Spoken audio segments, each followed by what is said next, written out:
Hello, my friends, and welcome to day 288 of the Ukraine-Russian war. And let's get straight to it with the deep state map. We've got the latest update was yesterday at 1:44 p.m. and it's the enemy continues to advance from the eastern outskirts of Bakhmut, clarified situation around Bilogrivka and Yakovlivka. Okay, so let's go check that out. Here we are around Bakhmut, and if we go to the time, this was on the 6th and on the 7th. So we really have to zoom in here to see any change. Okay, they are advancing. You can see that here, especially to the south. Let me go one more. They advanced quite a bit, actually. In the grand scheme of things, not really, but every meter counts. We don't want them advancing at all. All right, guys, so that was that. Let's get to the losses. So on December 8th, they had 340 losses, 2 APVs, 2 vehicles or fuel tanks, 2 tanks, 2 artillery, 2 UAVs, and looks like that's it for that. Okay, and I got a couple of videos here I want to start off with showing you guys. This was pretty cool. This is a Ukrainian soldier shooting an RPG.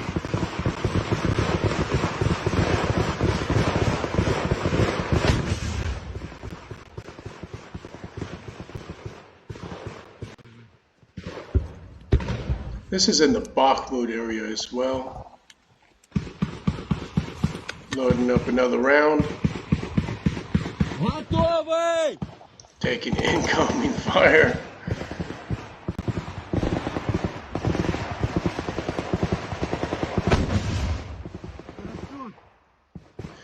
And you notice he was aiming upwards, so they're pretty, I would think that they're a little ways away. He's not right next to him.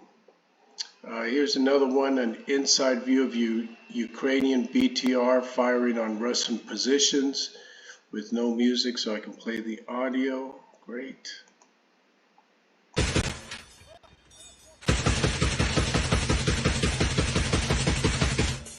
Oh.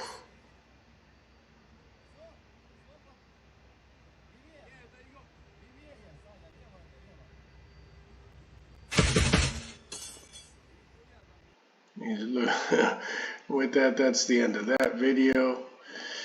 And here's the Institute for the Study of War, guys. You can see the big circles here. This is where the major fighting is happening, and it's really all down what I'd like to call the Eastern Front. With the biggest ones at Marianka, and it looks like Bakhmut and a little north of Bakhmut. And supposedly the Russian forces claimed that they captured Yakovlivka on December 7th. Still, the map hasn't changed, so I'm not going to say that just yet. And so let's keep it pushing, guys. Pravda. Okay, let's have this translated. So the armed forces repelled attacks near 15 settlements, and during the past day, the enemy launched 7 missiles, 16 airstrikes, launched more than 40 attacks from rocket salvo systems, and the threat of Russian missile attacks on objects of the energy system and critical infrastructure throughout the territory of Ukraine remains in the future. So nothing's changed there. Let's see here. Okay.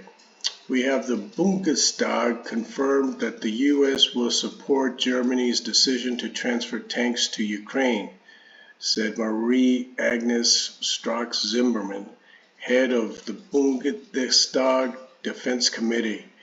Our partners expect Germany to fulfill its obligations. We must not leave Ukraine. You need tanks. So that's nice here. Germany is going to do that. And, you know, this other news came up this morning in Russia. 130 in Germany. 130 homes raided, caches of weapons seized, 52 arrested as a mix of pro-Russian nuts, QAnon nuts, former AfD members, former East German military nuts, descendants of German nobility, all planned a violent coup in Germany. Now that was pretty crazy. You might have seen that on the news, guys, but I wanted to report that. And maybe that's why Germany is really getting with this, it's all nice and supplying tanks and probably more ammo. And having said that, I wanted to show you guys this, a train of US M1117 armored personnel carriers in Romania en route to Ukraine as per the November 4th aid package, including 250 APCs. So this was awesome.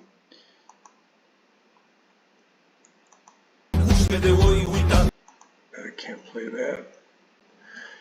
You can see all that equipment that's gonna make a difference, guys. Germany's sending stuff, Lithuania sending stuff.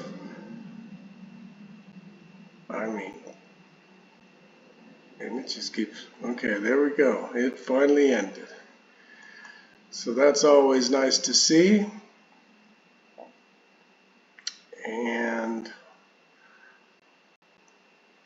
we've got this, Knowles reporting that the National Defense Authorization Act grants U.S. Department of Defense permission to buy using multi-year contracting 86,400 M155 millimeter shells, 12,050 Excalibur projectiles, 12,000 AGMs, 700 M142 HIMARS, 1,700 MGM ATACMS, and 106,000 GMLRS rockets.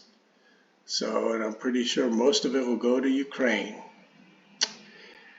And CNBC is reporting Russia's Ukraine onslaught shows zero signs of a lull as conflict rages. And the big one here is there appears to be no sign in a let-up in the war. However, and both Russia and Ukraine are sending out smoke signals that there is no time and no desire for cessation of hostilities. And Ukraine has also showed no signs of letting up, particularly as it tries to build up momentum that it has allowed to liberate chunks of Kharkiv in the northeast and Kherson in the south. And now concentrates its efforts on defending its positions in the Donetsk in eastern Ukraine. So they're not going to let up this for the winter, guys. It's full blown out. You guys might have seen this too. Time Person of the Year is Vladimir Zelensky. So this was reported on Time's Twitter, and a nice cover photo of Zelensky. And UR Dewpoint is reporting that Zelensky says Ukraine conflict would end next year. And so I guess this is an outlet in Moscow. Ukrainian President Vladimir Zelensky said on Wednesday that the conflict in Ukraine would end next year. I believe the Ukrainians will be most influential next year, but already in peacetime. So, it might end, guys. And so we got some funnies here, guys. The Daily Beast is reporting Russian officials fear deserter on the run just went full Rambo with a machine gun. And a man decked out in camouflage and a ski mask opened fire on police just a few miles from the border with Ukraine. Sadly, we don't have any video. Let's see here. The suspect, Russian deserter dressed in full camo and ski mask, opened fire on the Russian officers. The incident is just the latest. Yep, okay. And law enforcement sources cited Russia's TAS news agency and Komolotskaya Prava identified the gunman as a deserter without giving further details. The disgruntled gunman was hiding out in a wooded area like Sylvester Stallone's troubled Vietnam veteran in the original Rambo movie. And to follow that up with, we got Pravda reporting that 20 armed convicts desert from the Russian army in Donetsk Oblast. And this was reported from the source of the General Staff of the Armed Forces of Ukraine. And approximately 20 armed people who were previously serving sentences for crimes have run away during the transferring of one unit of occupation forces to combat positions in the temporary occupied city of Yasnusvata. The General Staff has reported that 3 escapees were killed as a result of conducting search activities. The occupiers keep looking for these fugitives. So I'm wondering if these guys made it back and they're now attacking policemen in Russia. Sorry about that, guys. I think I got the hiccups. Okay, the Moscow Times, guys, is reporting that Crimea at risk of Ukrainian attacks, Kremlin says. Imagine that. And what are they saying here? The Crimea affiliate of the U.S. news organization Radio Free Europe reported hearing powerful explosions in the port of Sevastopol, which is home to Russia's Black Sea Fleet.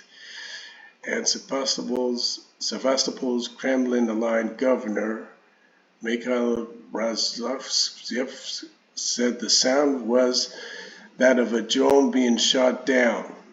There are risks undoubtedly because the Ukrainian side continues its policy of organizing terrorist attacks, said Dmitry Peskov. Just more propaganda, but they're attacking Crimea now. Okay, so it gets better, guys. Here we have the Russian propaganda channel, and they say yes, they hit 3 airfields. One is 700 kilometers away, but they didn't hit all the aircrafts, so it's all good. And this is Западные okay, комментаторы I'll play a little. рассуждают о точности.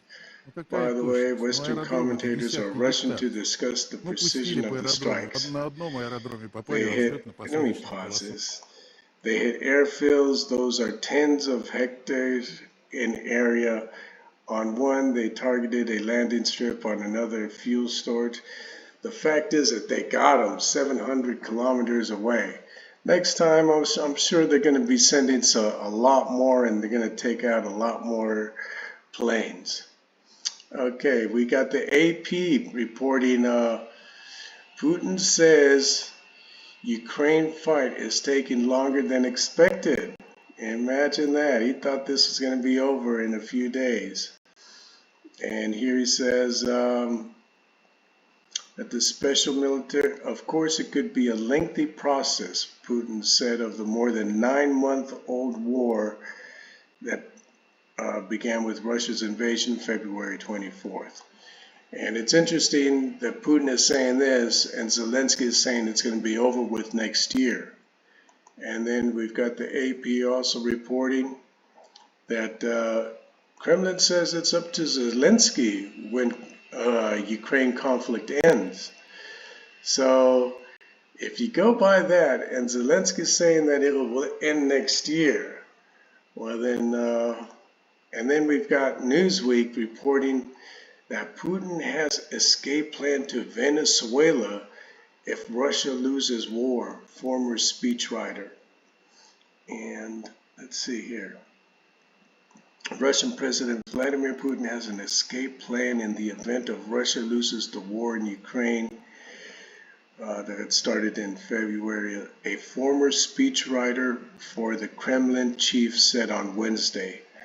Abbas Galimov, who is a political analyst, said a trusted source told him that the Kremlin has, since the spring, been developing a backup plan for a potential defeat in Ukraine, which involves Putin and his top leadership fleeing to Venezuela.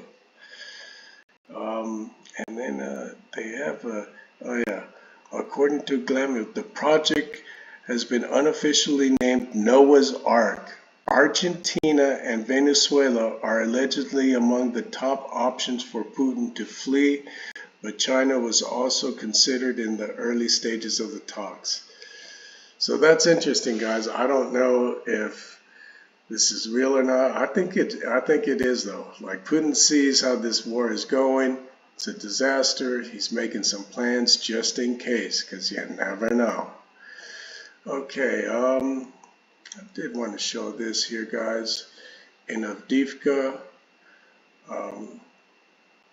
here they're using phosphorus again. And this is interesting because as an American, I'm getting tired of seeing this. I'm sure the world is getting tired of seeing this.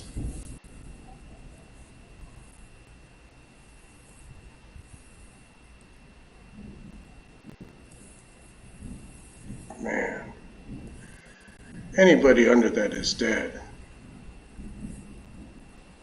Jeez. So I wanted to show you that. And then, this was interesting, guys. CNN reporting that Biden administration weighs Ukrainian requests for access to U.S. stockpile of controversial cluster munitions. So the more that Russia uses these,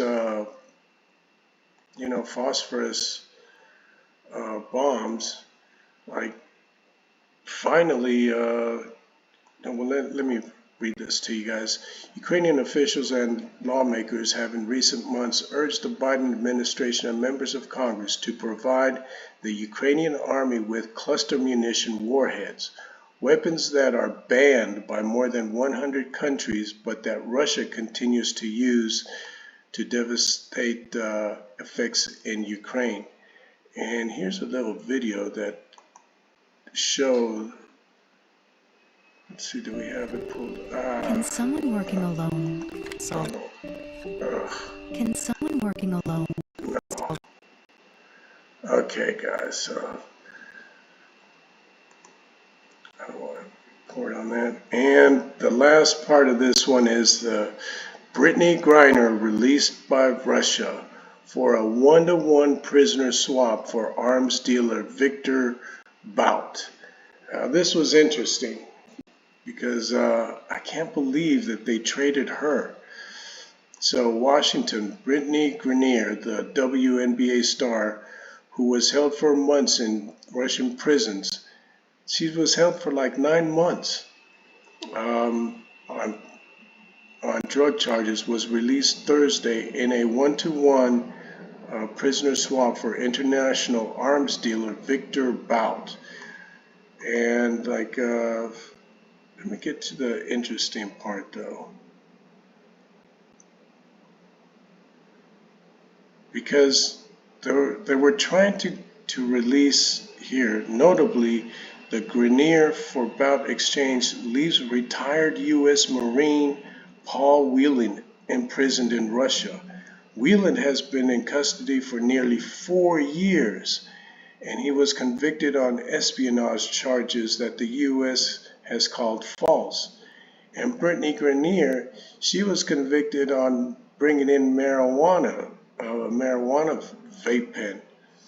Now he says, we've not forgotten about Paul Whelan, Mr. Biden said Thursday, adding, we will never give up on securing his release. U.S. officials told reporters that it became clear that talks with the Russians that the prospect of securing the release of both Grenier and Whelan in exchange for bout was a non-starter, with one saying that the U.S. was a choice between bringing home one particular American, Brittany Grenier, or bringing home none. Or maybe bringing in Paul Whelan. Like, I can't believe that they chose Brittany over Paul. Like, I don't know, guys. Leave a comment and tell me what you guys think. Do you think we should have brought Paul back instead of, Brittany? I'm really mad because Brittany, she chose to carry, marijuana, and Paul got shafted because even the U.S. has called it false when he was convicted of espionage when he was there visiting a friend for his wedding. So I don't know. Maybe there's more to the story. I want your opinion here as you guys tell me what do you guys think is going on here. And with that, guys, that's my report for the day. And so I want to ask you guys, I'm a brand new channel. If you would, please give me a like, subscribe to the channel. I try to do these reports every day. I was feeling pretty sick the last couple of days, guys, so I wasn't able to do a report. You can see here, like all these arrows, just the whole eastern side is going, like, it's going to stop.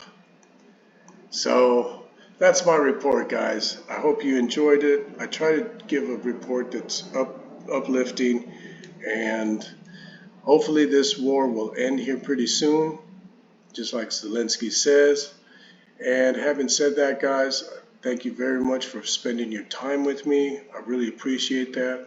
And leave me a comment or a like if you have anything you want me to cover. And having said that, guys, you guys have a beautiful day, and peace out, my friends. I'll see you tomorrow.